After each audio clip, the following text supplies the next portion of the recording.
Hello, my name is Andrew Hodgson and welcome to my channel where in 10 minutes or less we talk about life, faith, and what it means to be a follower of Jesus today. Today we're talking about the importance of getting alone with Jesus and why it's not only vital to your walk with Jesus, but it's also one of the reasons he's called you to be his. And if you like today's video, give it a thumbs up and consider subscribing. If you grew up in Christian circles, you're probably familiar with the term devotions. Now, I'm sure there's a good reason why some people use that term devotions, but for those unfamiliar with it, devotions are simply about getting alone with Jesus. Quick side note, maybe we want to reconsider calling them devotions. People who didn't grow up in Christian circles have no idea what it means, and as our culture becomes more and more unchurched, we risk alienating the very people we're trying to reach. I'm not necessarily suggesting I have a better idea, I'm just suggesting we probably need to rethink this one. In fact, if you have a better idea, go ahead and put it in the comments below.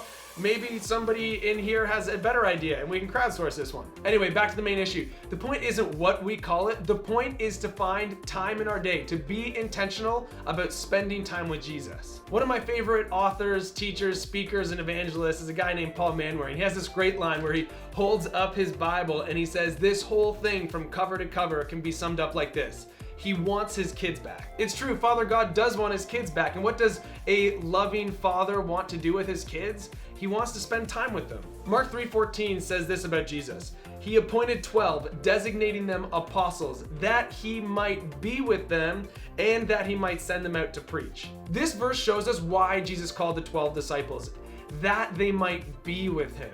The Passion Translation translates that verse like this. He wanted them to be continually at his side as his friends, and so that he could send them out to preach. Jesus didn't call them or us to be employees or slaves. He called us to be friends who spend time with him. In Acts 4, Peter and John are brought before the Jewish High Council because back in Acts 3, they healed a crippled beggar on the side of the road. And then they went around telling everybody that it was Jesus who healed the man. And then because the Jewish council is hyper-religious, they arrested Peter and John and basically have an inquisition. At the end of the inquisition, in Acts 4:13, it says this, "The council members were astonished as they witnessed the bold courage of Peter and John, especially when they discovered that they were just ordinary men who had never had any religious training. Then they began to understand the effect Jesus had on them simply by spending time with him." One of the side effects of spending time alone with Jesus is that you become more like him. In fact, Peter and John spent so much time with Jesus that even the Jewish council recognized it. I love that in this verse it says that these guys were just ordinary men who had no religious training. Basically, Peter and John are basic, and they had no right knowing what they knew about the Bible.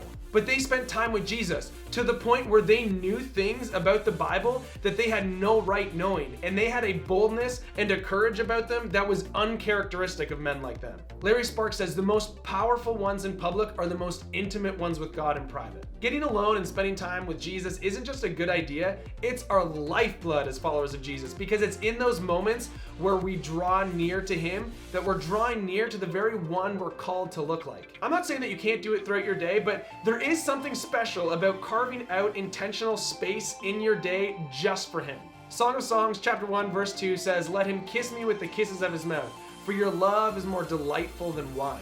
The Hebrew word for kiss is neshak, which can also mean to equip or to arm for battle. In the footnotes for this verse in the Passion Translation, it says, "We need his kisses to become equipped warriors for him." It's why Jesus called us. He wants to be with us first out of love, and second because we can't effectively do what we've been called to do without spending time with him. Psalm 65 verse 4 says this, "And your priestly lovers, those you've chosen, will be greatly favored to be brought close to you.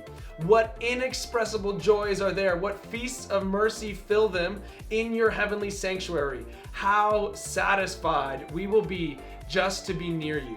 We are his chosen and favored lovers. So it's not out of obligation that we spend time with him, it's out of love. I love how this verse ends with, "How satisfied we will be just to be near you." So go and get satisfied by hanging out with Jesus. Move it from an obligation or a ritual to a satisfying encounter with God. Hey, thanks for watching today's video.